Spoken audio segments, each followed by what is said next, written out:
Well, hey y'all. Morning label Nina. I guess y'all are wondering maybe who that beautiful blonde is. Well, her name is Angie Dodge, and I chose to do this story because I followed it the whole time it was going on, and it has so many layers to it. But what made me think of it was with the Delphi case, with the confession and everything, and then it's got IGG in it. It's got everything that the big stories right now are dealing with. But Angie Dodge, she's Idaho Falls, just out of high school. Um, she moved into her own little apartment, in Idaho Falls. It's not the best neighborhood or anything, and so she's like on her own, and they all hung out at the river, and all of her friends, they called them the river rats and stuff like that. And everything that I've heard about Angie, she was just fun loving and easygoing and just a force to be reckoned with. And once you meet her mom, you can see where she gets it from. um June 13th, 1996, two co-workers go in to check on her, and they call 911 because they have found her in a pool of her own body fluids. Someone with a sharp object had come in and essayed and almost decapitated. And she was stabbed 16 times. And the little teddy bear is from her crime scene. But I struggled with this because I know that this is going to be like 4 or 5 videos. And I struggled with how I wanted to present the first video. And so this one's going to be a little chopped up of just little highlights of this case. In between, I'm going to like explain what's going on and stuff like that. But tonight is just going to be like highlights of, I guess, the main players, who they are, what they mean to the case. You've got Angie Dodge, the victim. You've got Carol Dodge, which is a force to be reckoned with. And she fights for 23 years for justice, finding the killer of her daughter. And she is, uh, unfortunately, the three main players they're all in the same place now. um, and then you have Angie Dodge, which is the victim, Carol Dodge, which is her mom, Chris Tapp, which is a victim. And I know that, I mean, he spent 20 years being guilty of her murder, but he's a victim. He total 100% victim. You have CC from the IGG, you have the Idaho police, you have, it's so many stories just all in one. And I'm so intimidated about doing it because it deserves the empathy, the respect, it's such a powerful story. It's sad, it's happy, it's frustrating, it makes you angry, and the people involved, they're all victims, and we want to talk about how the families aren't victims, and we want to talk, how stay out of it, stay out of the, police investigation. There is no way anyone would have ever told Carol Dodge to stay out of her daughter's investigation. Nobody. And thank God they didn't. So that's going to be my first part of it. And like I said, it's going to be a little chopped up. And if you don't understand something, I'm going to pop up here in a minute and explain it. So y'all just keep watching. killer is not been identified.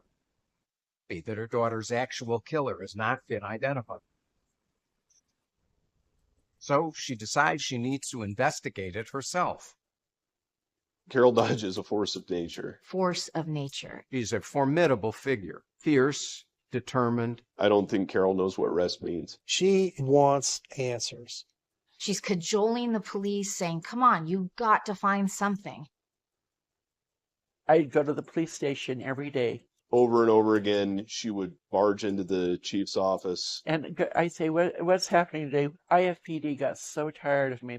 I say, I'm going out to the streets tonight. I literally went to the streets. I kept going back and forth. And I kept reading all of the documents and the different reports that I had accumulated. She's driving around late at night, putting her own life at risk. Somebody pulled a gun on her once. She's surveilling people. She's questioning drug dealers. I lived out on the streets. I'd go home 3 or 4, 5 o'clock in the morning. She followed me a few times. It was sad to see her, to see a mom in that so much pain. She did that for 20 years, basically. She is. So that video was Carol Dodge. Well, it wasn't Carol Dodge. It was everyone explaining about Carol Dodge and the commitment that she had to finding Angie's killer. And that's just a short, I think it's like 2 minutes. And there's no way in 2 minutes you could ever describe Carol Dodge. Like they said, she's a force of nature. They literally had to put a Carol Dodge door in the police department to keep her from just walking in on the investigators and the files and everything, because she just would walk in.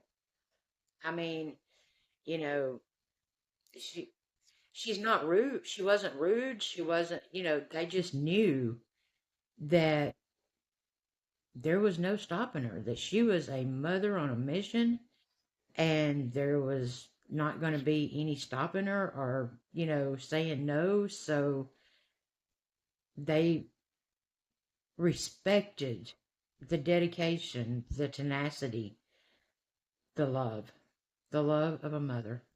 It's exactly what it was. Her daughter's case was not going to go cold. She was not going to be forgotten about. And all it boils down to is the love of a mother.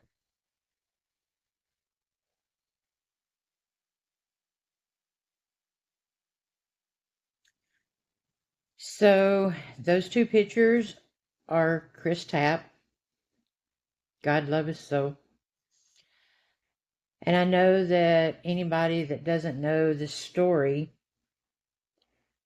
is wondering how I can be talking about him as a victim. Chris Tapp was 20 years old, high school dropout, and he knew of Angie, but they weren't friends. They just sort of kind of hung out with the same people, but not personally. He was friends with a gentleman named, he was friends with a person named Ben Hobbs, and Ben Hobbs was Angie's ex-boyfriend, so that's basically how he knew her. And I'll explain all that. I'm not trying to explain the whole thing tonight. I'm just introducing you to the players. And so that is Chris Hobbs, 20 years old. And he goes through probably 4 weeks of interrogations. I think he ends up with like 5 polygraph tests. He changes his story 6 times. And February of 1997, he goes to prison for the murder of Angie.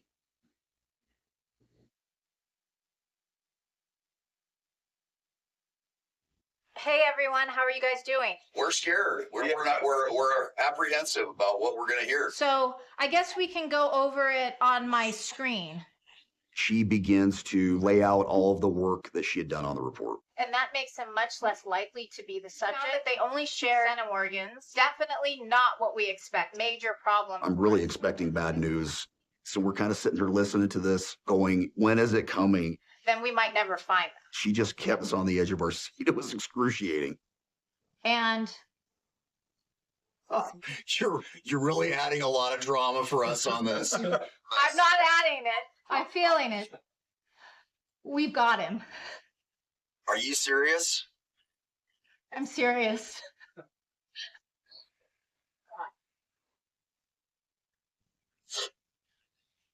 Our jaws about dropped. It was incredible. Now, we don't take anything for granted at this point, and we have to confirm all this information. But to have a lead like that after. Okay, so that was Cece from Parabon. She's the one that did the IGG. The three gentlemen were at the time, the present Idaho Falls investigators. And it really moved me when I watched that, because you could tell how emotional they were. And you could actually see one of them crying.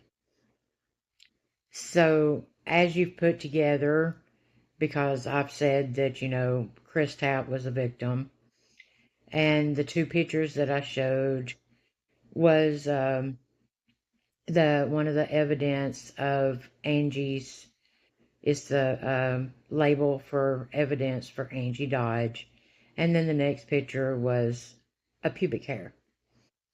The killer also left his calling card all over her. So there's DNA, there's hair, there's, and the problem with Chris going to prison was none of the DNA matched him. None of it. All they had was a confession. And I'm going to get more detailed because, Angie is the victim. But this is going to be more about Chris, because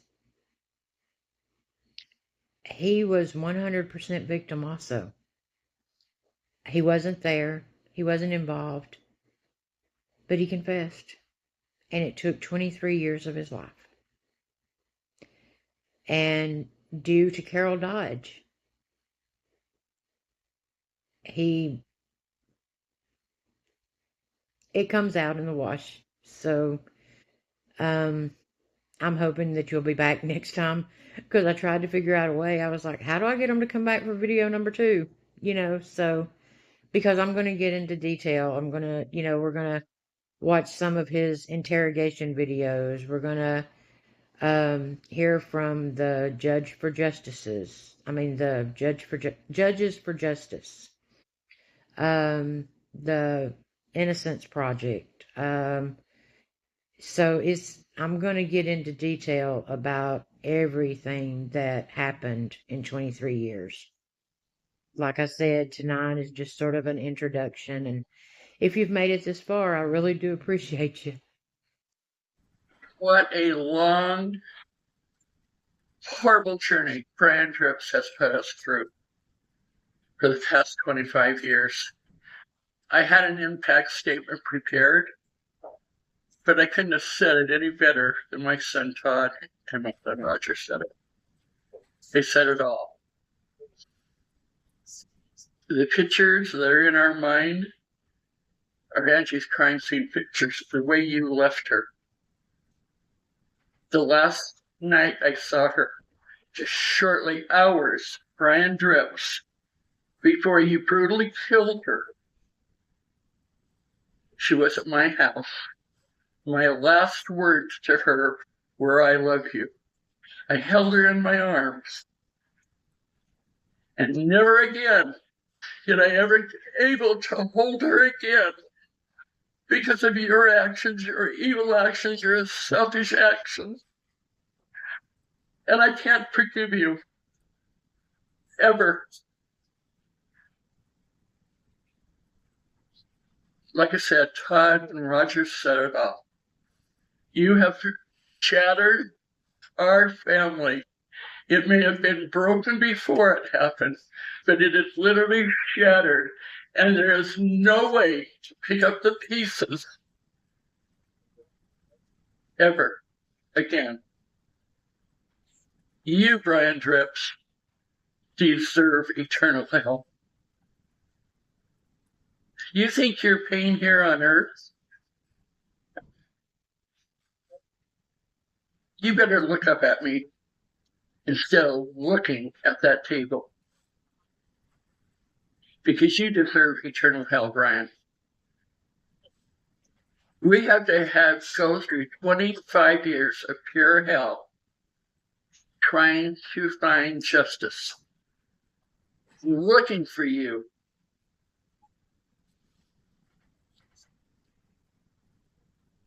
And now you have to live it out,